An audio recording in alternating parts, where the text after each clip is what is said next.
ቴክኖሎጂ ለክልሉ ምርትና ምርታማነት እድገት ቁልፍ ስትራቴጂ። የአማራ ክልል የኢኮኖሚ እድገት ለማፋጠን የሥራ ዕድል ለመፍጠርና የህብረተሰቡን የኑሮ ደረጃ ለማሻሻል የቴክኖሎጂ ልማት ሽግግር ወሳኝ ምሰሶ መሆኑን የክልሉ አመራሮች እንዲሁም የክልሉ ህብረተሰብ በሚገባ ይገነዘባል።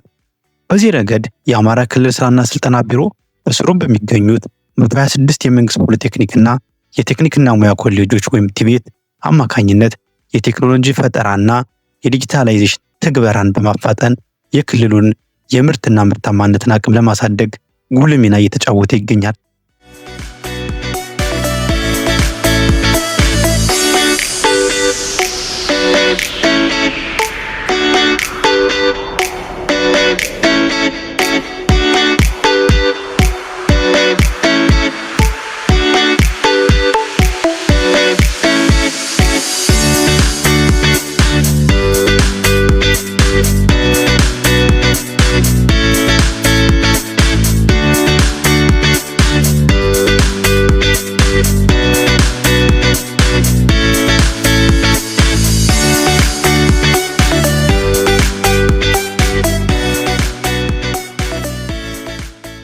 ቲቤት ኮሌጆቻችን አንኳር ተግባር የእሴት ሰንሰለትን መሰረት አድርገው ጥናቶችን በማጥናት በዚህ ረገድ የአካባቢውን ችግር የሚፈቱ ቴክኖሎጂዎችን በመኮረጅ ወይም በመፍጠር ወደ ማህበረሰቡና ኢንዱስትሪዎች የማሸጋገር ተልዕኮ አላቸው።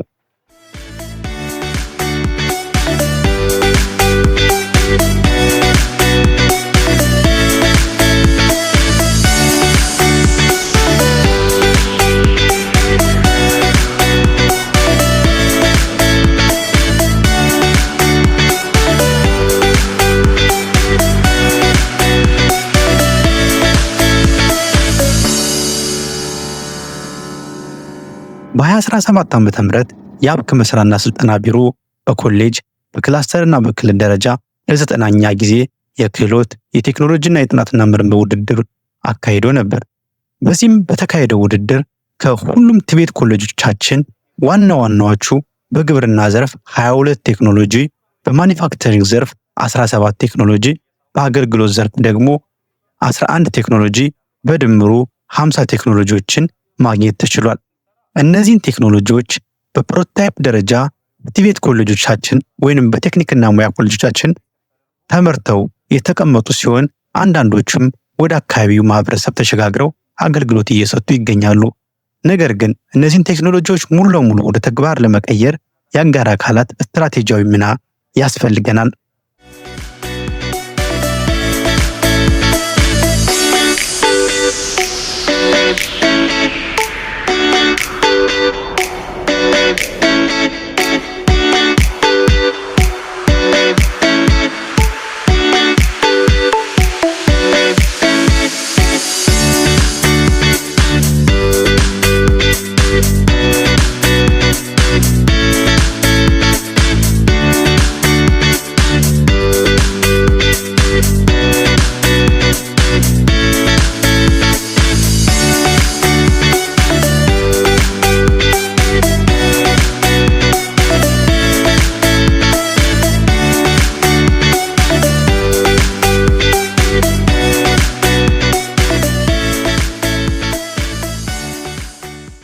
በዚህም መሰረት የግብርና ቢሮ በግብርና ዘርፍ የተመረጡ ቴክኖሎጂዎችን ለገበሬዎች አግሮ ፕሮሰሲንግ ኢንተርፕራይዞች በማዳረስ የቴክኒክ ድጋፍ የመስጠት የአጠቃቀም ግንዛቤ የማስጨበጥ ኃላፊነት ቢወስድ እነዚህን ቴክኖሎጂዎች በበቂ ሁኔታ ለማህበረሰባችን ማድረስ እንችላለን። የኢንቨስትመንት ቢሮ የቴክኖሎጂዎችን ወደ ብዙ ምርት ለማስገባት ፍላጎት ያላቸውን የሀገር ውስጥና የውጭ ኢንቨስተሮችን በመሳብ እነዚህን ቴክኖሎጂዎች በብዛት ለማምረት ጥሩ ትስስር መፍጠር ይችላል። የፋይናንስ ተቋማት ቴክኖሎጂዎችን በብዛት ለማምረት የሚፈልጉ ኢንተርፕራይዞችን አምራቾች የብድርና የፋይናንስ ድጋፍ በመስጠት ኃላፊነትን ሊወስድልን ይችላል። በዚህ መንገድ ቴክኖሎጂዎችን በበቂ ሁኔታ በማባዛት ማዳረስ ይቻላል።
ዩኒቨርሲቲዎችና የምርምር ተቋማት ለቴክኖሎጂዎቹ ተጨማሪ ጥናትና ምርምር በማድረግ የማሻሻል አዲስ ፈጠራዎችን የማፍለቅና የሰው ኃይል የማብቃት ድጋፍ የመስጠት ኃላፊነትን ስለሚሰጡ ብቁና ተወዳዳሪ የሆነን ማህበረሰብ መፍጠር እንችላለን። መንግስታዊ ያልሆኑ ድርጅቶች ለቴክኖሎጂ ሽግግር ፕሮጀክቶች የገንዘብና የቴክኒክ ድጋፍ የመስጠት በህብረተሰብ ደረጃ የግንዛቤ ማስጨበጫ ስራዎችን የማከናወን ከፍተኛ ሚና ይኖራቸዋል። በዚህ ትብብር እና ሌሎችም በአጋር አካላት በማካተት እነዚህን ቴክኖሎጂዎችና ሌሎች የሚፈጠሩ ቴክኖሎጂዎችን እንደ ክልል ለማህበረሰባችን አባስቶ የማዳረስ ስራ እንሰራለን። ቲቤት ፕሮቶታይፕ የማምረት በቂ ክህሎት፣ እውቀትና አቅም ያለው ተቋም ነው።